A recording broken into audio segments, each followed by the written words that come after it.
The story of Joseph and his coat of many colors. After Jacob came back to the land of Canaan with his 11 sons, another son was born to him, the second child of his wife Rachel, whom Jacob loved so well. But soon after the baby came, his mother Rachel died, and Jacob was filled with sorrow. Even to this day you can see the place where Rachel was buried, on the road between Jerusalem and Bethlehem. Jacob named the child whom Rachel left, Benjamin, and now Jacob had 12 sons. Most of them were grown-up men, but Joseph was a boy 17 years old, and his brother Benjamin was almost a baby. Of all his children, Jacob loved Joseph the best, because he was Rachel's child, because he was so much younger than most of his brothers, and because he was good, and faithful, and thoughtful. Jacob gave to Joseph a robe or coat of bright colors, made somewhat like a long cloak with wide sleeves. This was a special mark of Jacob's favor to Joseph, and it made his older brothers envious of him. Then, too, Joseph did what was right, while his older brothers often did very wrong acts, of which Joseph sometimes told their father, and this made them very angry at Joseph. But they hated him still more because of two strange dreams he had, and of which he told them. He said one day, "Listen to this dream that I have dreamed. I dreamed that we were out in the field binding sheaves, when suddenly my sheaf stood up, and all your sheaves came around it and bowed down to my sheaf." And they said scornfully, "Do you suppose that the dream means that you will sometime rule over us, and that we shall bow down to you?"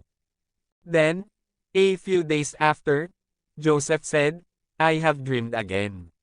This time, I saw in my dream the sun, and the moon, and 11 stars, all come and bow to me." And his father said to him, "I do not like you to dream such dreams.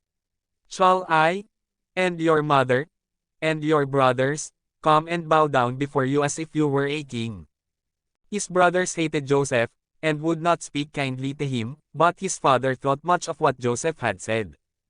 At one time, Joseph's 10 brothers were taking care of the flock in the fields near Shechem, which was nearly 50 miles from Hebron, where Jacob's tents were spread.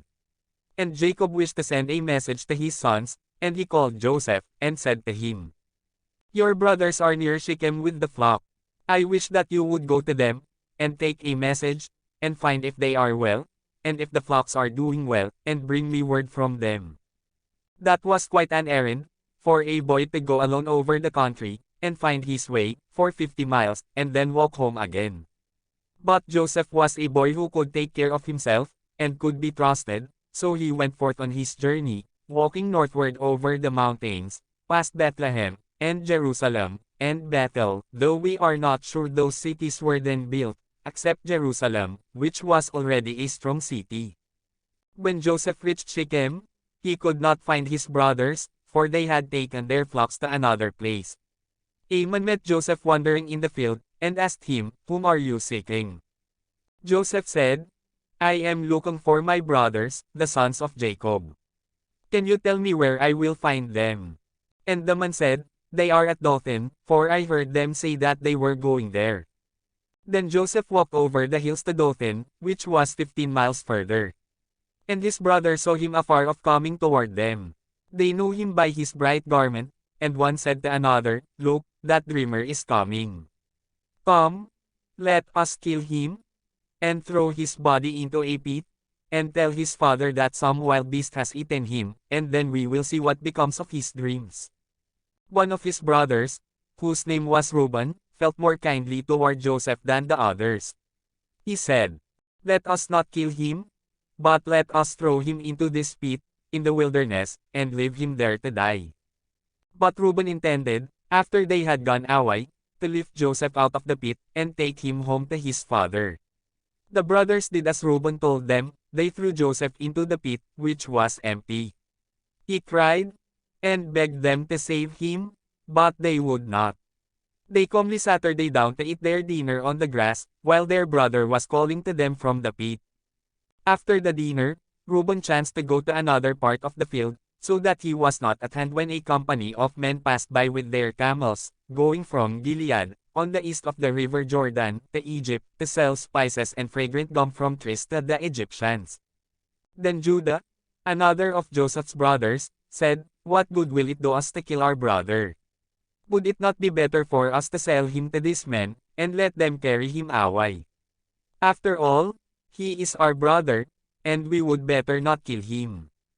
His brothers agreed with him, so they stopped the men who were passing, and drew up Joseph from the pit, and for 20 pieces of silver they sold Joseph to these men, and they took him away with them down to Egypt.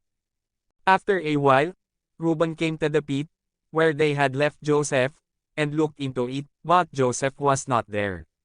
Then Reuben was in great trouble, and he came back to his brothers, saying, "The boy is not there. What shall I do?"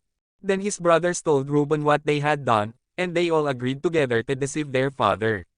They killed one of the goats, and dipped Joseph's coat in its blood, and they brought it to their father, and they said to him, "We found this coat out in the wilderness. Look at it, father, and tell us if you think it was the coat of your son." And Jacob knew it at once. He said, "It is my son's coat. Some wild beast has eaten him." There is no doubt that Joseph has been torn in pieces. And Jacob's heart was broken over the loss of Joseph, all the more because he had sent Joseph alone on the journey through the wilderness. They tried to comfort him, but he would not be comforted. He said, "I will go down to the grave mourning for my poor lost son."